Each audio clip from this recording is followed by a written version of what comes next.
네, 안녕하세요. 여러분들의 구독과 좋아요로 이 채널이 유지되고 있습니다. 항상 구독자님, 멤버십 회원님들에게 감사하다라고 말씀을 드리면서, 자, 이번 내용은 지금 비트코인에 남아져 있는 악재와 그리고 앞으로 기대할 수 있을 만한 내용을 총 정리하는 시간으로 한번 준비를 해봤습니다. 같이 한번 보도록 하시죠.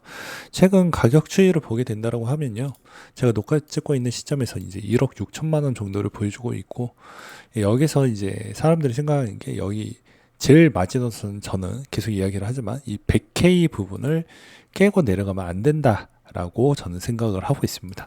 그러니까 이 추이의 방향성을 틀어줄 수 있을 만한 대상의 여력이 그래도 몇 가지가 있으니 한번 이번 영상 끝까지 한번 들어보시고 판단을 해보시면 도움이 좀 되지 않을까 싶습니다. 근데 10월 마지막 주에 좀 악재가 좀 많이 몰려져 있는 건 사실이긴 합니다.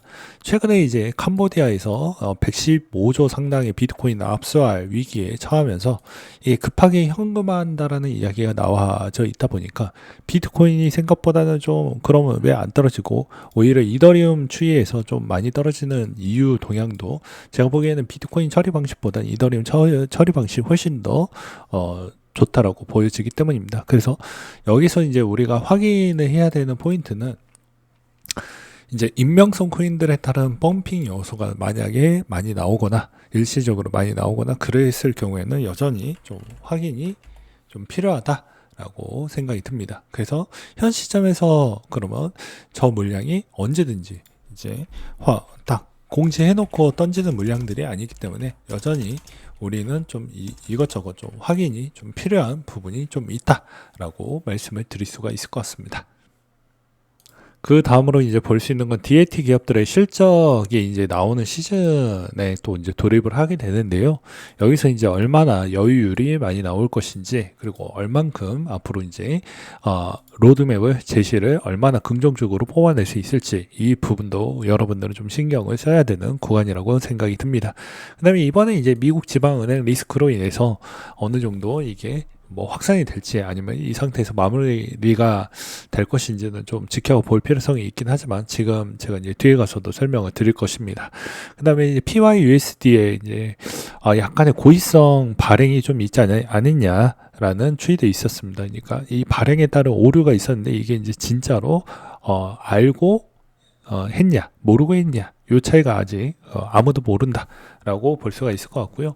중국의 정권 교체 가능성 부분에 따른 이야기가 좀 많이 나와주고 있다 보니까 좀 시끄럽습니다.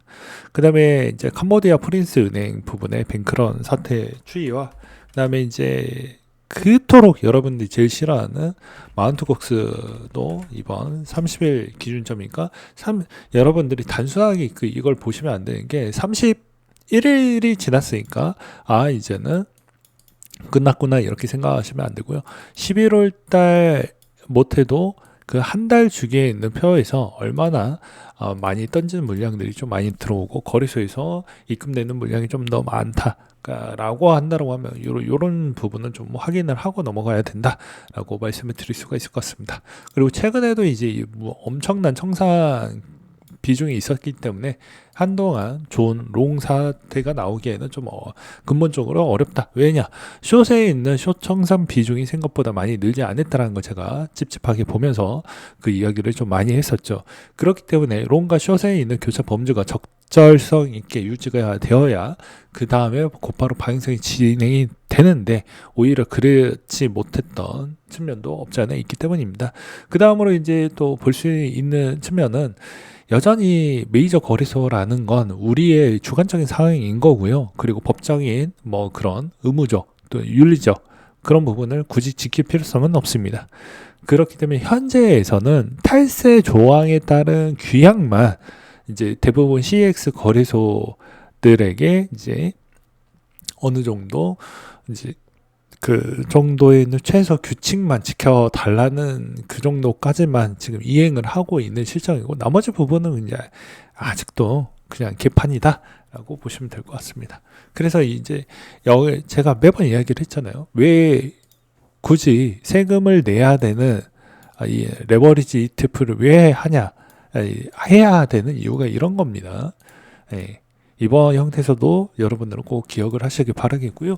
그 다음으로 이제 자이언스 뱅코 부분에 따르는 그 대출 사기 부분의 대송상각에 따른 영향성이기 때문에 곧바로 반등이 나왔습니다. 그렇기 때문에 이것도 그렇게 크게 과도할 부분은 아니다. 그러니까 자체적인 뱅코프 부분에 따른 유동성은 좀 있기는 하지만 그게 그렇게 심각하진 않고 대출 사기에 따른 영향성이 이번에 좀 많이 영향을 끼쳤다라는 내용도 있기도 있습니다. 그 다음으로 이번에 이제 에이펙 정상회담도 나와져 있죠. 그래서 여기서도 이제 질문, 관세 부분에 따른 질문이 현재로서는 아니오라고 이야기를 해주고 있는 실장인데요. 언제든지 생각이 바뀔 수 있는 저 유명인 저 두 분께서 발언 한마디 한마디에 출렁출렁합니다. 그렇기 때문에 이런 점을 좀 봐야 된다라는 것과 그 다음에 현 시점에 이제 프리미엄 추이가 생각보다는 아직도 그렇게 많이 좁혀지고 있지 않는 모습을 볼 수가 있기 때문에 여전히 이 측면은 별로 좋지 않는다. 라고 말씀을 드릴 수가 있을 것 같습니다. 그리고 통상적으로 지금 제가 몇 가지 좀 찍어 드리기도 했었죠. 현재에서 좀 분위기가 좋다라고 하면 에테나 좀 회복 빨라야 되고 멘틀 그리고 그 다음으로 뭐 에이브나 뭐 이런 애들이 좀 회복성이 좀 좋아야 된다라고도 이야기를 했습니다. 그렇지 않을 경우에는 아직은 좀 올라오기에는 좀 조금만 시간이 더 오래 걸릴 수 있는 가능성은 열려져 있다. 라고도 설명을 드리기도 했어요. 그 다음으로 이제 볼 수 있는 건 그러면 이게 이제 알트코인 시즌은 뭐 진짜 없이 끝날 수도 있냐라는 부분이 될 것 같은데요.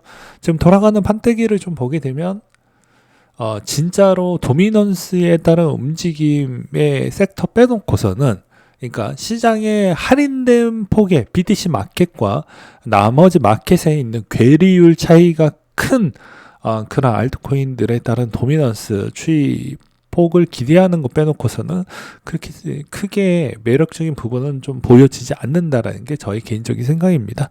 그래서 이제 의존도는 여전히 이 도미넌스 부분을 빼놓고서는 나머지의 이제 비주력 알트코인들은 그렇게 좀 높게 평가하기에는 어려울 것 같다라고 볼 수가 있는 이유가 앞전에 이제 다 설명을 드렸습니다. 이 앞에 있는 왜 그러냐, 이제 뭐 부정한다라고 하면 이 내용을 충분히 다 이해를 해야 됩니다. 레포 금리부터 해가지고 이 이야기를 봐야 된다라는 거예요.